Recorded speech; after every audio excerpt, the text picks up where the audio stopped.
Hi, I'm Lin. And I'm Leo. Welcome back to our channel. Please subscribe if you haven't done so already.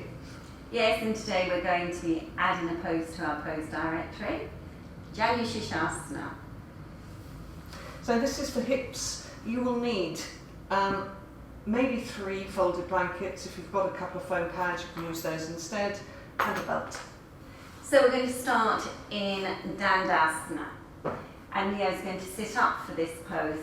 This can be quite a challenging forward bend. I think it's one of the hardest forward bends in our introductory syllabus. So if you're sitting with your legs really nice and straight in Dandasana, pulling the buttock flesh away from the buttock and bone, rolling the shoulders back and down, really getting good seated action. That's the art of preparation. We're going to bend the right leg first. So Leo's going to show on her left leg. So go and see that you take the leg into the angle. You can see that Leo's holding the inside of her knee. And what's really important in this pose is that you don't create too much bulk behind the back of the knee. So you can see here, the calf is rolling towards the shin. So be quite careful how you take the leg into the angle action. The heel needs to go in line with its own groin. Mm-hmm. And quite This is my stiff side, so it's kind of not cooperating all that well today. and sometimes it doesn't. And as a beginner, you will see here, Leo will demonstrate where the foot ends up. As a complete beginner, sometimes the foot goes right underneath that thigh like that. And gradually over time, you have to encourage the opening of the hip and practice some of those adjustments as Leo's doing now to create space. It takes time, but regular practice, this will come really nicely. The other thing I want to say here is that quite often when you're introduced to this pose, or if you've been practicing for some time and the hips are really tight, the knee will come up like this. 2 ways of working for this. You can go higher in your seated position, so take another blanket. Always to go higher will help the thigh bone to go down. So it's that gravity pull you're looking for, which is very important. And if you support your knee, support it right at the end, not right underneath the thigh bone, but right at the end. So you're reaching for the support with the inner thigh to the inner knee action. And you can see here that it broadens the pelvis enormously. The next action in preparation for the forward action is to turn towards your straight leg. So you've got to lift up and turn. You've got to turn from the very far corners of that bent leg hip. So you've got to get this direction and keep that. So what restricts you here quite often is obviously the tightness in the hip, but also the tightness across the sacral area.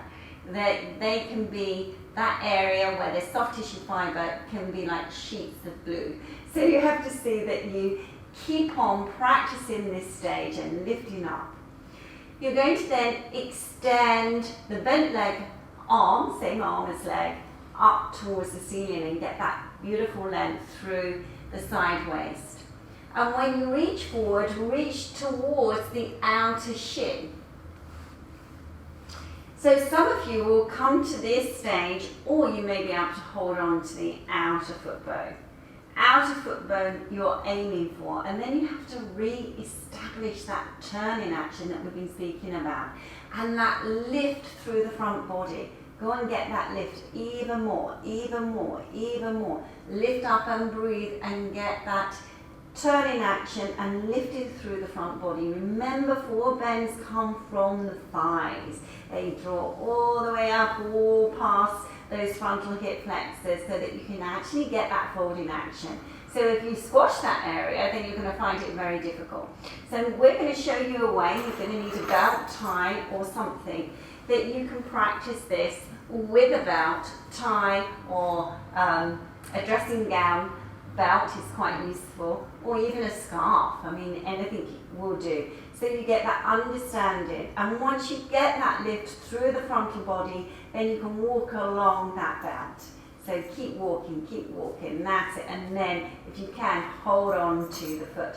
So this is not the last stage. You'll go back and check these actions, lifting through the front body, lifting through the sternum chest, lifting through the whole of that front body so much.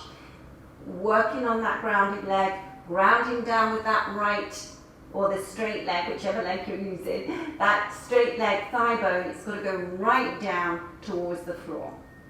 And then the elbows bend out to the side and they lift up. They lift. And then you just slowly release yourself towards the front leg. So all of this needs to be understood, all of this action, all of this.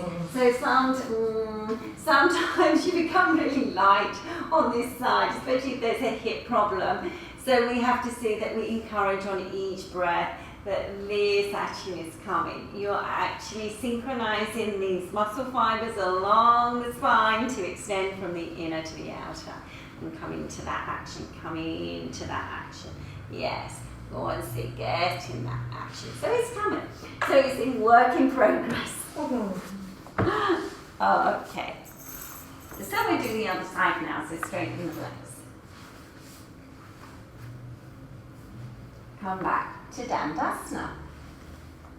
So when you're in these poses where you've got these strong folds in the legs, if you do have a knee problem, don't push it. Every time you push your knees, it's going to damage them. So if your knee doesn't like it, don't work like this. You can always go to a class with a qualified Iyengar teacher, and they will tell you the ways to work to ensure that your knees are not damaged by any of these actions. Yes, quite right. Sometimes you have to work very strongly in standing poses to then get the legs in the right place for the bent leg actions. So sitting in your Dandasana, lifting your sternum chest and bending your right leg this time. Left leg this time. And again, same actions. So just get the leg into the right position. Remember, not too much bulk behind the back of the knee. And continue to open and broaden the sole of the foot to face up towards the ceiling if that's possible. And once you've achieved that action, if you need to support your knee, then do so. And then lifting up through the centre of the body. And just be in this position for a little while. It's very good to actually just be in each stage of the pose. Each stage is a pose itself. And it's good to get that right. So everything builds from each stage until you come towards the classic action. So keep that nice lift through the centre of the body, and then reach up with that left arm extending up, same arm as bent leg, in case you're doing a different, the right side. Extending forward, either to the shin or to the foot. And remember, this is just too much of a challenge, and it's really difficult to get that previous stage in terms of the lift of the chest, lifting up, drawing in from the lower abdomen along that spine, follow that energy extending through the center of the spine. That's really difficult. Then use your belt or your tie. If you're in this position, then keep that lift, keep that turn in action, center the spine towards the center of the thigh. And then just move this hand to the inside. And then reach with your right hand and lift up. So go on lifting up through the sternum chest. Keeping that action really nicely lifted, as well as grounding down with the straight leg thigh. Bending your elbows out to the side and coming forward. And releasing the head. But this is not the final action. You have to now be in the pose. So being in the pose is a little bit more challenging, because you have to just re-establish some of the preparational stages in the back. So you just broaden across the back, broaden across the upper back, and broaden across the lower back, so you've got to synchronise those actions, muscle fibres moving towards the outer edges. And then once you've adjusted, then you just let the breath become soft and be in your Janu Sirsasana. Notice how Leo's elbows are lifting up, they're not dragging down.